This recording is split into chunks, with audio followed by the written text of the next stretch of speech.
Vous venez de participer à ce café scientifique Langue et Intégration. Vous êtes UDC, mais ancien directeur d'école. Votre position est très modérée. Qu'est-ce que vous avez appris ce soir?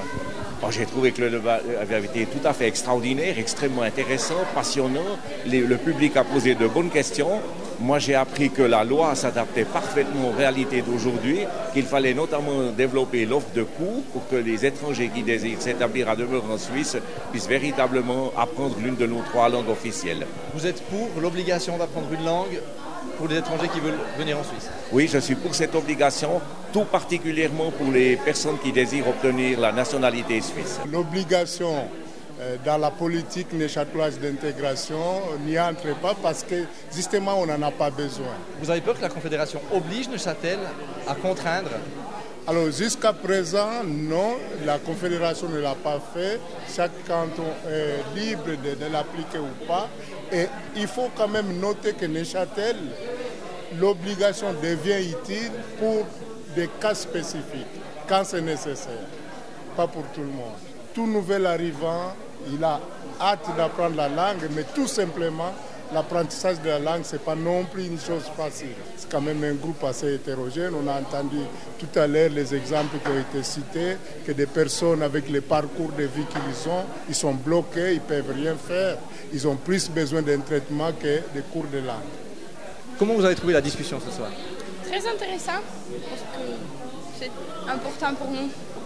Il y a beaucoup de problèmes différents, contradictions, mais c'est le problème vraiment important pour tout, pour les Suisses et pour les étrangers, parce que la question de langue, c'est aussi la question de sécurité. Sécurité pour les Suisses et pour l'étranger, parce que c'est pas possible avoir confiance. On dit parler, par exemple, à l'hôpital. J'ai beaucoup de problèmes à l'hôpital quand j'arrive en Suisse parce que je dois expliquer avec le dictionnaire. Et qu'est-ce que...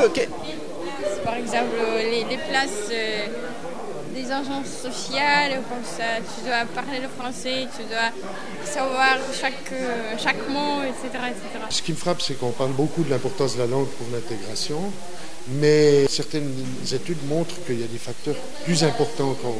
Ce n'est pas la langue qui crée l'intégration, c'est plutôt l'intégration qui crée l'envie d'apprendre la langue. C'est ça que montrent en gros ces études.